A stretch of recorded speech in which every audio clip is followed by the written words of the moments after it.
Ya vamos a continuar con la última sesión del día viernes de la sesión de Física Matemática y Análisis Estocástico, con la presentación del profesor Eduardo Note Cuello de la Universidad de La Serena, con estructura espinoreal asociada al álgebra de Clifford hiperbólica.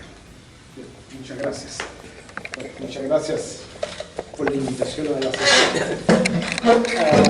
Voy a presentar un tema que tal vez no es tan conocido, digamos, en el ámbito de lo que hacemos, digamos, acá en Chile, y por lo tanto voy a ser más bien lo más metódico o didáctico posible, ¿ya?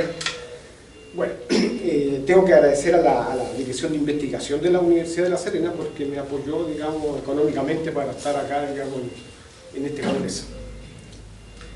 En la presentación, bueno, los contenidos, primero voy a definir, ¿no es cierto?, las propiedades básicas de un espacio hiperbólico, definir qué es lo que es eso. El álgebra exterior o álgebra álgebra exterior y contracción en el espacio hiperbólico, y el álgebra de Clifford asociado a ese espacio hiperbólico. Después voy a definir los grupos asociados a esa nueva álgebra, digamos, los grupos. Esos grupos son, bueno, los grupos ortogonales asociados, los grupos Clifford-Lipsch, que se llaman, y los grupos spin y spin, ¿ya?, asociados al álgebra, que son necesarios para construir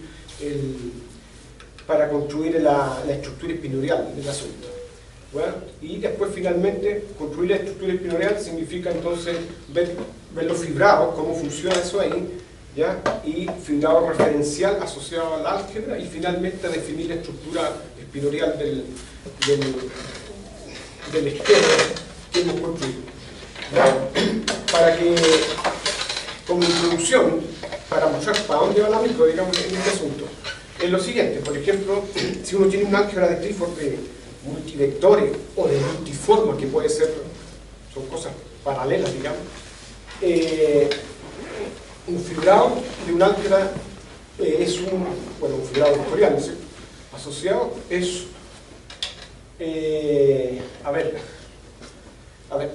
los fibrados, voy a hacer una pequeña aclaración acá. Los fibrados, en física las notaciones son un poquito complicadas, ¿no?, cuando uno lo mira desde el punto de vista matemático, porque un fibrado en realidad es una estructura que tiene un espacio vectorial que se llama el espacio total, tiene una variedad,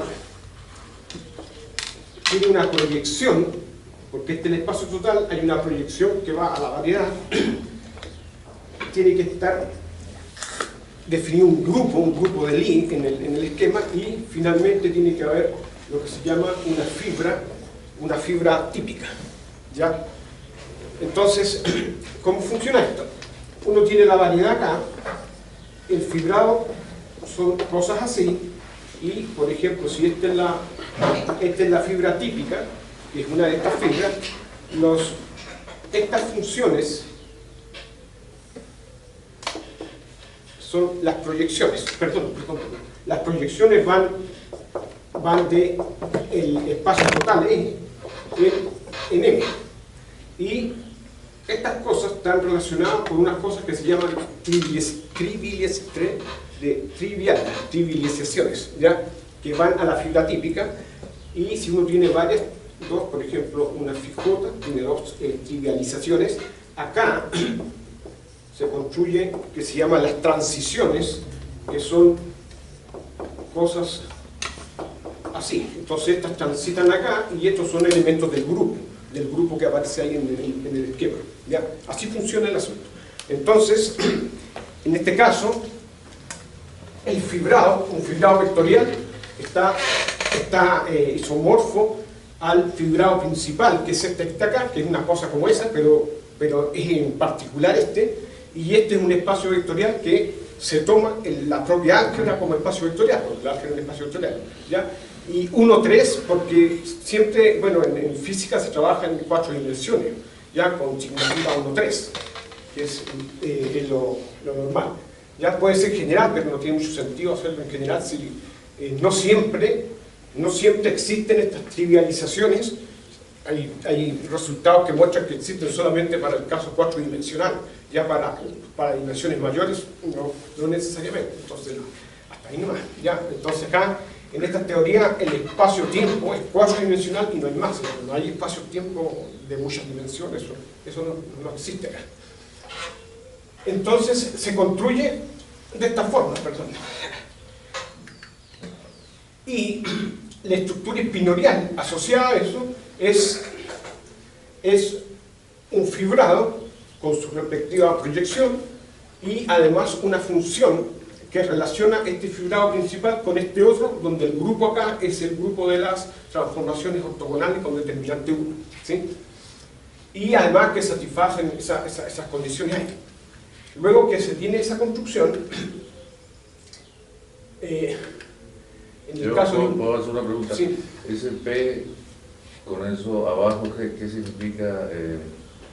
Es que yo le dije recién, esto que está acá es el espacio total. Sí. En el caso de esta teoría, esto se llama así, spin. E1, 3, qué sé yo. Se denota así, es la notación, ¿ya? Ya. Después yo voy a ir definiendo, yo tengo que definir estas cosas, los grupos los tengo que definir, ¿ya? Lo voy definiendo y voy construyendo el asunto, ¿ya? Pero es notación.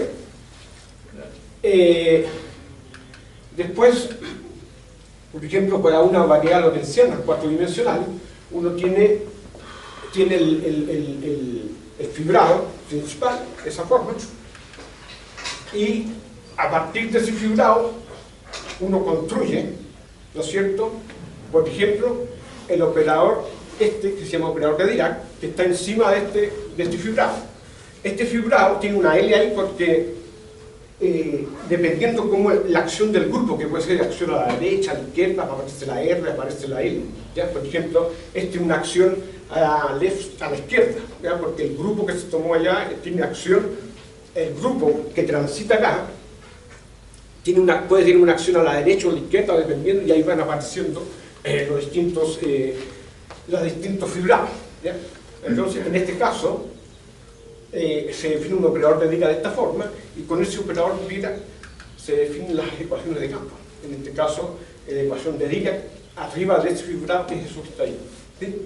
Así funciona. Ya. Entonces, ese es el caso estándar. ¿Okay? Ahora, yo tengo que construir lo mismo, pero en un espacio diferente, que es un espacio que se llama espacio hiperboico, porque acá se construye la base. Si uno da un espacio vectorial, la base ahora va a ser la suma directa entre el espacio vectorial y su dual, ¿okay? Y con esta forma lineal. Vean que un elemento de acá tiene esa forma, donde este es una forma y este es un vector, por lo tanto este actúa sobre aquel, ¿de acuerdo? Entonces, por ejemplo, el producto escalar o el producto de la forma lineal viene dada de esta forma, ¿cierto? Este es funcional aplicado a este vector más este funcional aplicado a ese vector, y eso es un escalar, ¿sí? Esos elementos se llaman vectors, vector form, ¿ya? Y son positivos, son nulos o negativos, de acuerdo si eso es positivo, negativo, igual o cero, y además si vale 1 se dice que es un vector unitario, ¿sí? También los espacios, acá B, se puede ver como un subespacio del H, ¿ah? Por una inclusión.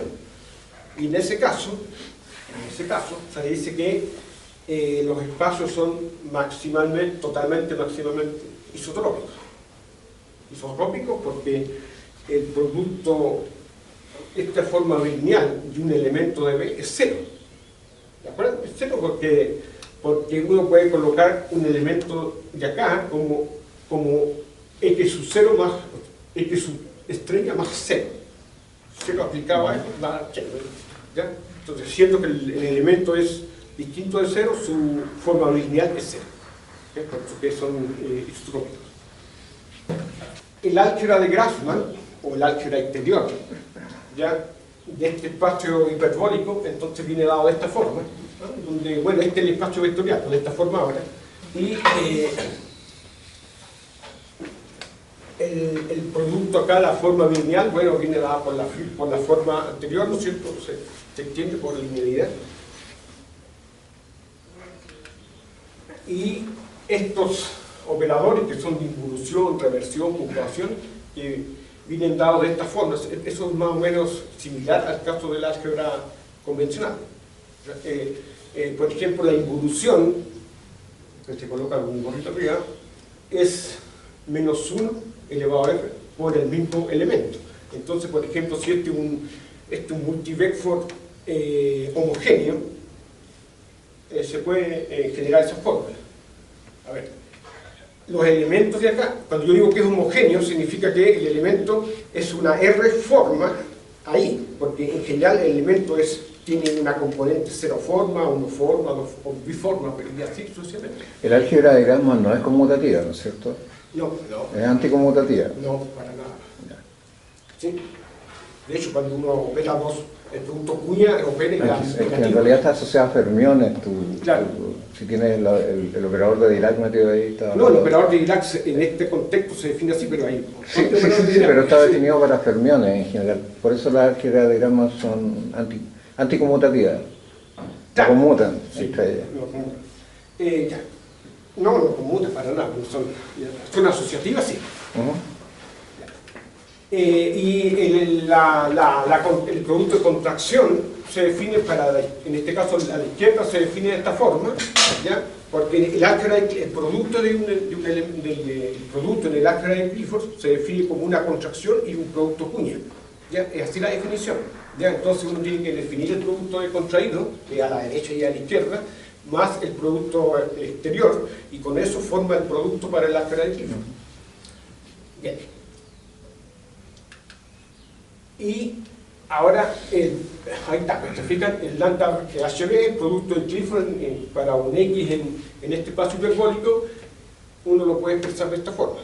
¿Sí? Tiene una parte que es una contracción y un producto cuña. Por ejemplo, en el caso de cuando son formas, la contracción de dos formas que tienen el mismo grado va a dar un producto escalar. En el fondo, eso es una generalización del producto escalar. Y si hace uno el producto cuña entre dos formas, da una biforma. Y así sucesivamente, uno baja y uno sube, ¿sí? Y bueno, y el álgebra de Clifford con este producto, el álgebra resultante se denota de esta forma, ¿no es cierto? Y es donde uno trabaja en realidad. Otro aspecto que hay que notar, el álgebra de Clifford se descompone en dos subespacios, uno par con un impar. El impar es un subespacio que no es un álgebra, porque uno opera dos impares, dos elementos impares, y no va a dar impar, digamos, generalmente no. En cambio, si opera dos elementos pares, va a dar par, y eso sí es un álgebra de Clifford, que la vamos a necesitar, porque es una forma de reducir después el asunto. Y además se tiene esta relación. Se tiene esta relación. Con este producto, uno tiene esta relación que está acá, digamos, que es muy importante. ¿Ya? Los grupos ortogonales asociados entonces o los grupos ortogonales, digamos, asociados a este espacio, son las isometrías, ¿no es cierto?, que en este caso van de H. Aquí yo coloqué ya Rn con signatura PQ, digamos, ¿ya? El grupo, bueno, uno sabe, ¿no es cierto?, que las transformaciones tienen determinante 1, ortogonal, tienen determinante 1 y menos 1. Cuando tienen determinante 1 son las rotaciones y cuando tienen determinante menos 1 son las reflexiones, ¿ya? Y en el caso de las rotaciones, se define el grupo de las rotaciones de esa forma, que es el grupo ortogonal especial. Entonces, para cada aplicación que uno tenga, en este caso el endomorfismo de B en B, o el endomorfismo del dual de estrella en estrella, existe una extensión que se llama extensión isotrópica, ¿verdad? Y esa extensión se define de esta forma a todo H. Entonces, sabido aquello, es importante las reflexiones acá. Una reflexión es una isometría, ¿no es cierto? Pero que el determinante de la isometría vale menos 1. Si uno considera una reflexión de B en B, uno la puede definir de esta forma. O si la considera de B estrella en B estrella, esto se define de esta forma. Y esto preserva la métrica, determinante de menos 1. Y si uno opera la reflexión en X, le va a dar menos X, porque es una reflexión. ¿Sí? Entonces, ahora es necesario definir la reflexión de BH en BH, por la extensión isotrópica que uno tiene. Y en ese caso, uno puede definir, por ejemplo, de esta forma las reflexiones ahí. ¿Sí? Obviamente satisface el producto escalar, determinante de menos 1, y si uno aplica la reflexión a X, da menos X, porque es reflexión. Bien. Y además, muy importante, como acá se da esta igualdad, entonces, por ejemplo, si uno coloca Y igual a X, va a tener que X cuadrado es igual a este producto, ¿cierto? Y en ese caso, uno puede componer, por ejemplo, X lo puede X cuadrado dividido por esta cosa, lo puedes componer así, así, y esto da 1. ¿Están de acuerdo? Esto da 1. Entonces este factor se toma como el inverso de X. O sea, aquí X tiene inverso. ¿Se fijan? Y en ese caso, uno puede demostrar que la reflexión viene dada por este término, ¿ya? Donde este es la involución, ¿no es cierto? Y X a la menos 1, que es esta cosa, que es este término que está acá, ¿ya? ¿Y por qué es importante eso? Porque cuando uno define la representación adjunta justo da así. Por lo tanto, uno se asegura que las representaciones adjuntas contienen las rotaciones. Porque esto o la reflexión, no las isometrías, digamos. ¿Ya? Por eso es que es importante esa fórmula. Si esa fórmula no funciona ahí, olvídense. Pero ahí tú lo construyes con una propiedad universal, ¿o no? No, es que depende cómo uno lo quiera construir, uno lo puede construir de las dos formas, digamos, ¿ya? O si hay otra forma, no lo sé, digamos. Es una cosa universal. Claro, sí. En términos de Ya, entonces ahora lo que uno tiene que definir son los grupos, ojalá el grupo menor que represente rotaciones, ojalá sea el menor, digamos. Entonces el primer grupo que se hace en Clifford, y que acá también, son todos los elementos invertibles del álgebra, y eso es un grupo, ¿cierto? Pero es un grupo grande, sí. Y en ese caso, el grupo que ahora le vamos a llamar CL estrella, ¿no es cierto? Dice, actúa naturalmente en el álgebra propiamente tal, con la representación adjunta, ¿ya? Y esta representación adjunta que generalmente se usa, aquí no funciona. No funciona simplemente porque en la representación adjunta, aquí aparece, la representación adjunta, acá no aparece este operador ¿cómo le llamamos?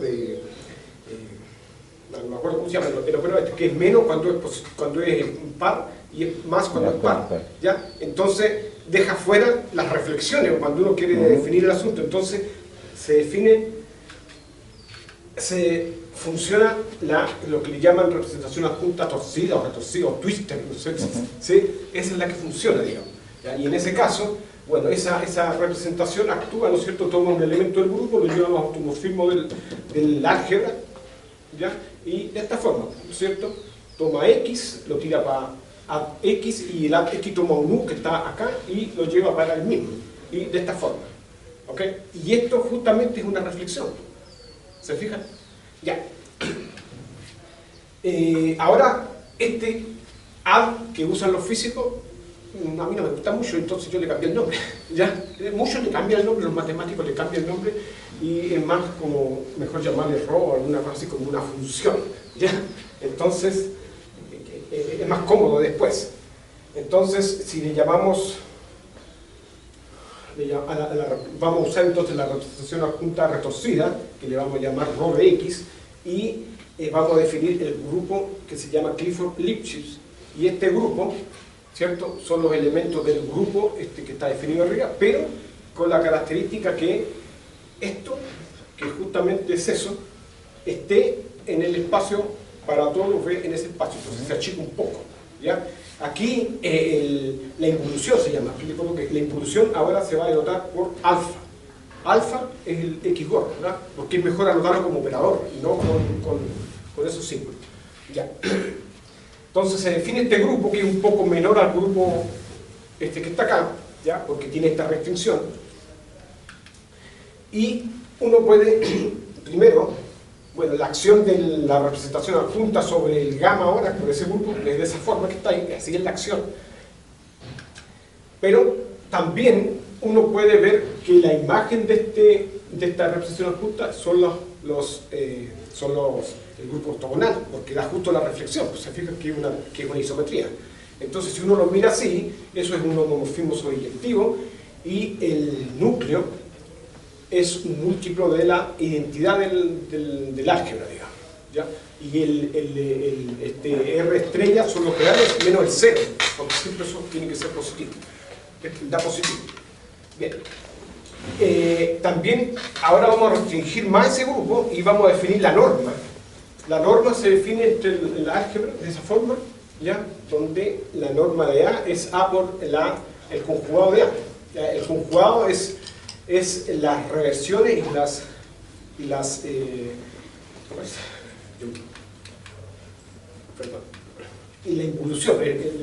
El conjugado de un elemento acá es la composición entre una involución y una reversión, ¿ya? Por si acaso, ¿ya? Bueno, entonces se define la norma de esta forma y obviamente se ve que la norma restringido al grupo, este grupo de Lipschitz-Clipson o de Clifford-Lipschitz, tiene imagen también un escalar, digamos, o sea, 1 por algo por la izquierda, y obviamente es un homomorfismo, o sea, preserva la estructura del asunto. Entonces, ahora se van a definir los grupos pin y spin, restringidos a este grupo como aquellos elementos que tienen norma más menos 1, o sea, se restringe otro poco. ¿Ok? Y finalmente estos grupos, uno puede ver que en realidad, o por lo menos no hay otros grupos más reducidos, digamos, que representen isometrías. Esos son los grupos más reducidos que existen, y por eso que se usan aquellos, ¿ya? Y ahí está la definición del grupo pin, ¿no es cierto? Serían todos los A que están en el grupo de Clifford-Lipschitz, tal que la norma de A sea más menos 1, y uno puede ver que en realidad la representación adjunta restringido a este grupo pin va a dar en las transformaciones ortogonales, y el núcleo de esa restringido también al pin da más menos 1, ¿ya? El núcleo de esa representación adjunta. Y el grupo spin, uno es pin y otro es spin, ¿ya? El grupo spin, ahora se toman los elementos en este gamma más, y este gamma más es justamente el gamma intersectado con el álgebra, con los elementos de la parte par, solamente, o sea, se restringe más todavía, ¿sí? Acuérdense que el álgebra se puede componer en suma directa de subespacios pares e impares. Los pares sigue siendo álgebra, entonces esto se define así, ¿ya?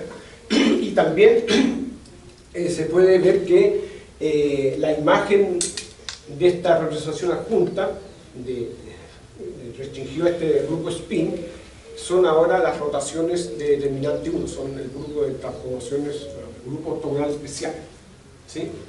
Y el núcleo vale más o menos 1. Bien, una vez que se tiene entonces esos grupos, uno tiene que definir los fibrados, y dentro del fibrado aparece el grupo. Acá está el grupo, es que estamos definiendo ese grupo, ¿ya? Entonces, en general, un fibrado, ¿no es cierto?, es una quinta úpera, no sé, donde aparece el espacio total, la variedad y la proyección, el grupo, que es un grupo de Lie, que es el que acabamos de construir, y la fibra típica que se llama, que después la vamos a cambiar de acuerdo si el espacio es un fibrado vectorial o no es. ¿Sí? Bien, y bueno, esos en general cumplen estas condiciones. O sea, las fibras tienen que ser homomórficas a la fibra típica, y si uno se da un cubrimiento de la variedad acá es una variedad paracompacta, Sí. No es compacto. ¿Puedo hacer una pregunta? Digamos, pues, está bien, ¿no? Pero tarde o temprano uno siempre en esta teoría, bueno, en la teoría uno quiere tener un espacio de Hilbert o algo así donde poder hacer actuar todas las cosas, ¿no? Porque lo ideal es poder, digamos, no sé si aquí, digamos, está eso vinculado, pero al final, por ejemplo, la pregunta es ¿qué ecuaciones de la física, por ejemplo, se pueden escribir en términos de esta formulación? Toda. Por eso, porque Eso se es puede entender, tú entiendes, ¿no? Pero acá no tratábamos las ecuaciones como buscando soluciones, porque ahí tendríamos que meter los espacios funcionales para buscar soluciones. Yo creo que lo que él quiere decir es que es medio complicado, porque por ejemplo en el caso de las álgebras de Grassmann tú puedes definir una integral que en realidad no es una integral, y la defines para efectos prácticos, no heurísticos. Puedes hacer cálculos con las álgebras de Grassmann y es como medio etéreo el poder aplicar esto en el contexto de espacios de Hilbert o teoría de operadores. Ok, bueno, si quieres al final te hago otro comentario. Pero aquí no entra esa parte. Yo tengo otra pregunta que no queda tan claro hasta ahora, porque tú mencionaste antes lo de la representación junta en tu caso, ¿cierto? Sí, sí. No sé si hay alguna forma de, es como de alguna, porque uno tiene, digamos, si tú tomas digamos, tu variedad, ¿cierto? Y tu grupo de Lie, digamos, y tú tienes tu aplicación adjunta, que es básicamente una aplicación que va del espacio tangente al espacio tangente, ¿cierto? Es la identidad. ¿Ok? Entonces, no sé si esto es como esa aplicación adjunta, pero con signatura. No sé si eso es como Sí, la claro, idea. claro. Oye, esa es la idea. dejemos la pregunta para el final. Ya, entonces el fibrado general, y para que esta teoría funcione tiene que ser trivial, y para que sea trivial tiene que existir las trivializaciones, lo que yo contaba al comienzo, estas que están acá, de modo que las transiciones fluyan ahí, digamos, porque ahí eso tiene sentido físico, ¿ya? Porque en general un fibrado no necesariamente va a ser trivial, digamos, en general. Ahora, el fibrado que yo debo construir para mi álgebra, que es mi espacio hiperbólico, que el espacio hiperbólico, fíjense, aquí yo voy a tener dos fibrados, pero con la misma variedad, ¿sí? Un fibrado E1 con la variedad M y un fibrado E2 con la misma variedad, porque acá no hay dos variedades, hay una sola, ¿ya? Bueno, cuando uno define un fibrado de suma, ¿ya? Suma de Wigner se llama acá, o suma directa, entonces el fibrado, el espacio total viene dado de esta forma, ¿ok? Donde las proyecciones son, en la proyección P1, por ejemplo, de E1, va a ser igual a la proyección P2 de P2 que está en el E2. Son iguales, son las mismas porque van a caer al mismo n, porque no puede ser, si son distintas, ahí todo el asunto falla, digamos. ¿Ya? Y en ese caso, la proyección general del espacio total viene dado de esa forma, ¿sí? Como son iguales, viene dado de esa forma. Y las fibras en el espacio total van a ser sumas directas de las fibras de cada uno de los que están ahí, que son espacios vectoriales, ¿sí? En el espacio total. Bien, y en ese caso se pueden construir las trivializaciones para cada uno de los espacios, y la trivialización total va a ser el producto de las trivializaciones, ¿ya? Y la función de transición va a ser dada de esta forma, ¿ya? La función de transición son los G que están ahí, ¿te fijas? Van del abierto, de los abiertos de la variedad en G, que es el grupo que compone el fibrado. Y en este caso el grupo que compone el fibrado va a ser el grupo spin y spin, digamos, que lo vamos a ver más adelante, ¿ya? Bien. Uno construye, digamos, el fibrado y tiene que construir ¿cómo se llama? El fibrado referencial. Entonces para eso uno se da unas coordenadas asociadas a las cartas locales de la variedad, ¿no es cierto? Y construye la base típica o la base natural en este caso de mi espacio, que va a ser una base, si uno lo mira hasta ahí, es como que si fuese con espacio vectorial V, ¿no es cierto? Y si fuese forma, es ese otro lado, digamos, ¿ya? Esto que está acá tiene que ser linealmente independiente, que se ve todo eso, ¿ya? Y después uno define Bueno, ahí hice un cambio de variable para que no sea tan feo, entonces uno define los referenciales de esta forma, donde esta base se puede colocar en función de la base canónica, por decirlo de alguna forma, y aquí aparecen entonces estas matrices, que son las matrices del grupo, ¿sí? Las matrices ortogonales, ¿ya? También se puede usar entonces, en este caso, bueno, aquí estoy usando las matrices de las transformaciones ortogonales,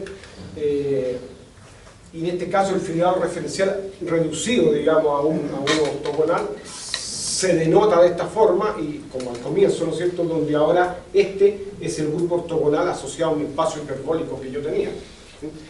Y de la misma forma se puede definir el fibrado con este grupo y con este grupo, ¿ya?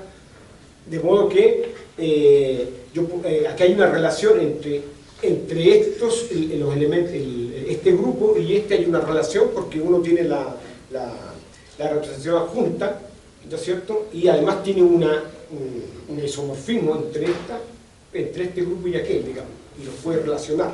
Entonces al final lo que hace es relaciona el fibrado principal, lo relaciona con este fibrado que tiene el grupo SOH en este caso, ¿sí? Y ahí funciona el asunto como es lo natural que debería funcionar, ¿sí? Y bueno, y esa es la definición, ¿no es cierto?, de la estructura espinorial de todo el esquema, y ahora yo puedo definir encima de esto yo puedo definir las operadores de Dirac, y con eso puedo construir las ecuaciones de campo y todo, ¿sí?